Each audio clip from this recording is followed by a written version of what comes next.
civil society, student leaders, really to kind of hear what areas and what priorities could we help with as you take on this task. I think in your ministries already there are some very important issues, particularly in the ICT citizens, how to really build that empowerment of the youth through this process. So, thank you very much for visiting us. I think we need an interpreter. Sir, I guess. Thank you very much.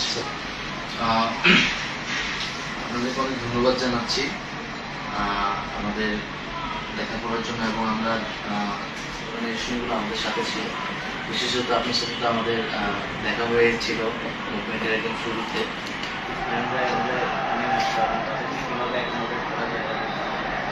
মুভমেন্টের ঠিক পরবর্তী সময় আমাদের traffic police ছিল।